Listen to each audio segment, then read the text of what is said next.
로마서 4장. 하나님을 신뢰하십시오. 그렇다면 우리 믿음의 첫 조상 아브라함 이야기를 이 새로운 관점에서 보면 어떨까요?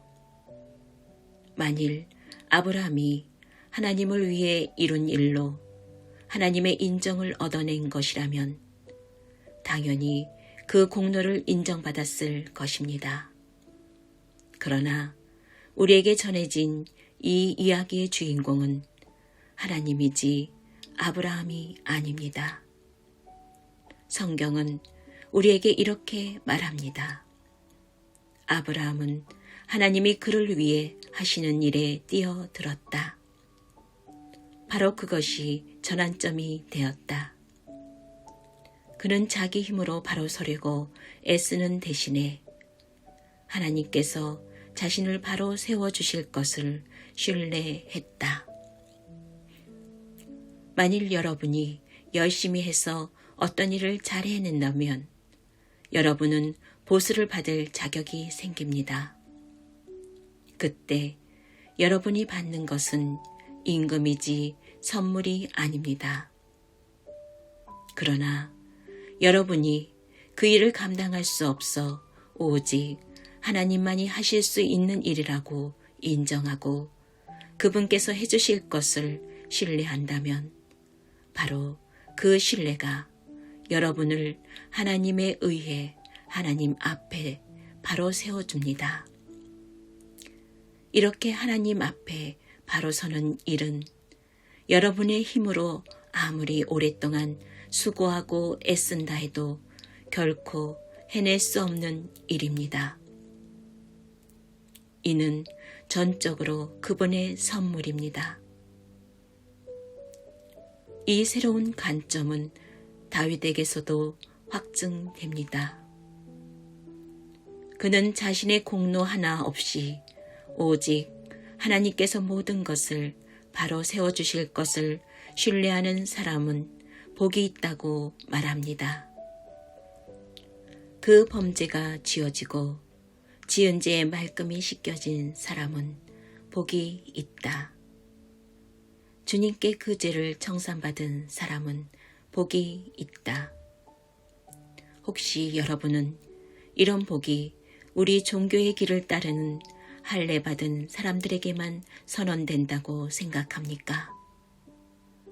우리가 따르는 길에 대해 들어본 적 없는 사람들, 하나님께 훈련받아 본 적 없는 사람들도 이런 복을 받을 수 있다는 생각은 못해 봤습니까? 일단 우리 모두가 동의할 수 있는 사실부터 말해 보겠습니다. 아브라함이 하나님께 합당하다고 선언된 것은 그가 하나님께서 그를 위해 하시는 일을 받아들였기 때문입니다. 그렇다면 생각해 보십시오.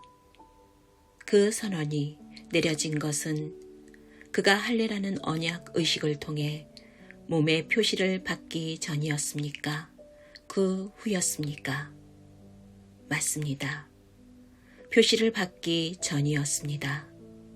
그렇다면 그가 할례를 받은 것은 하나님께서 그를 당신 앞에 바로 세우시려고 오래전부터 그를 위해 일해 오신 것에 대한 증거이자 확증의 의미였다는 뜻입니다.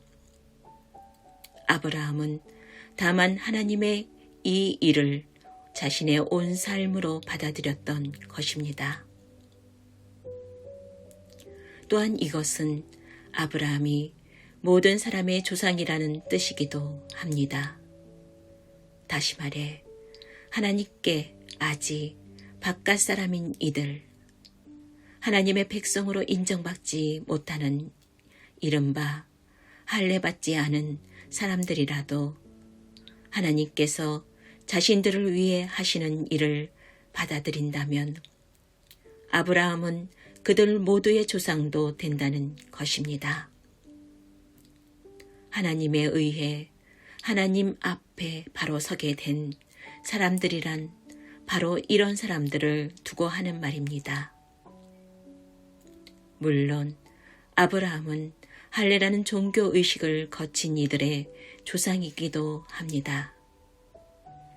그러나 이는 그들이 행한 그 종교 의식 때문이 아니라 하나님께서 그들을 위해 행하시는 일을 믿음으로 받아들이는 몸의 삶을 살기로 그들이 결단했기 때문입니다.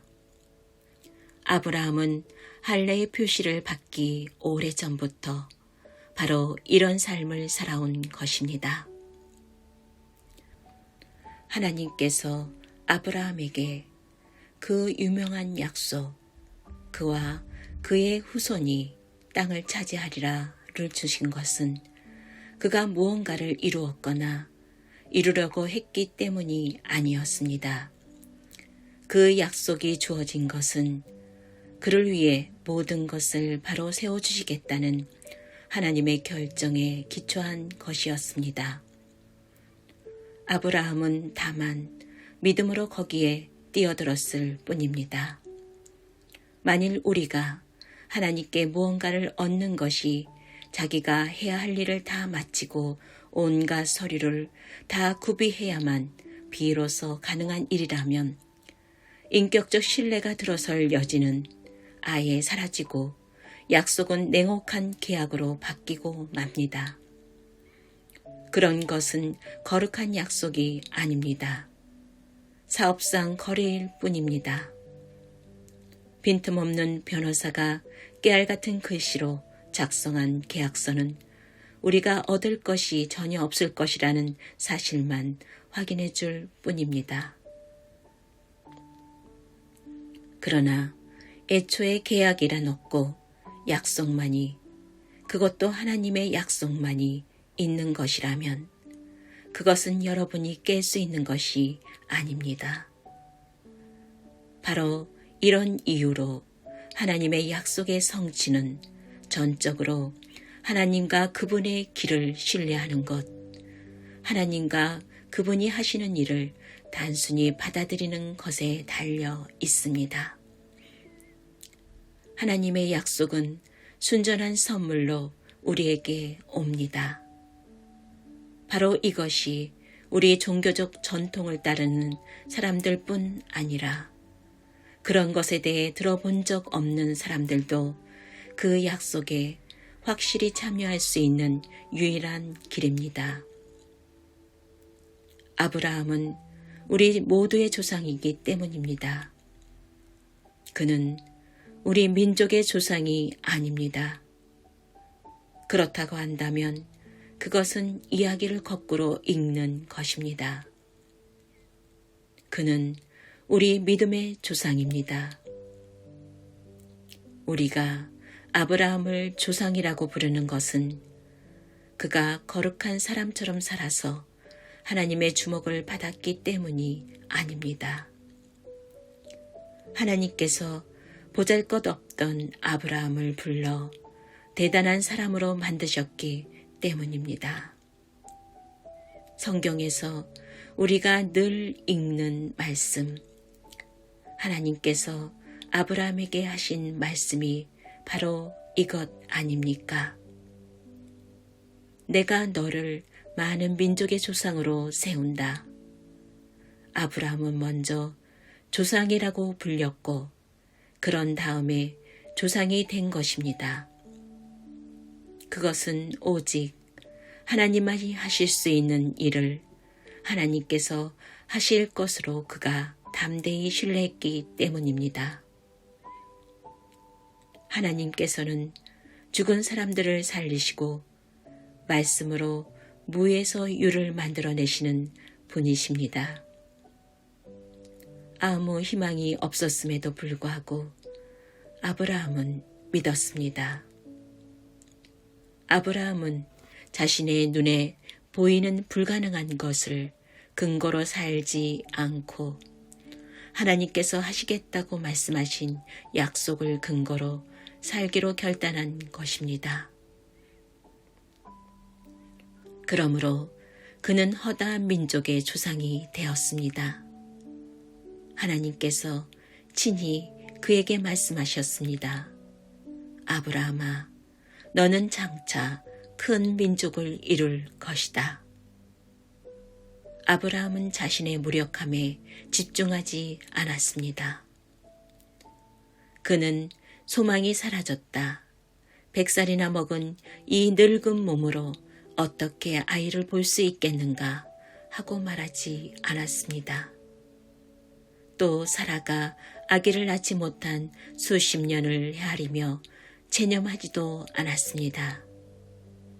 그는 하나님의 약속 주의를 서성거리며 조심스레 의심 어린 질문을 던지지도 않았습니다. 그는 그 약속 안으로 성큼 뛰어들었습니다. 그리고는 굳센 자, 하나님을 위해 준비된 자, 말씀하신 바를 이루실 하나님을 확신하는 자가 되어 나왔습니다. 그래서 이런 말씀이 기록되었습니다. 아브라함은 하나님이 그를 바로 세워주실 것을 신뢰함으로 하나님께 합당한 사람으로 선언되었다. 그러나 이것은 아브라함에게만 해당되는 이야기가 아닙니다. 이것은 우리 이야기이기도 합니다. 우리가 아무 소망 없는 상황에서도 예수를 살리신 분을 받아들이고 믿을 때 우리 역시 동일한 말씀을 듣게 됩니다. 희생 제물이 되어주신 예수께서 우리를 하나님께 합당한 사람으로 하나님 앞에 바로 세워진 사람으로 만들어 주셨습니다.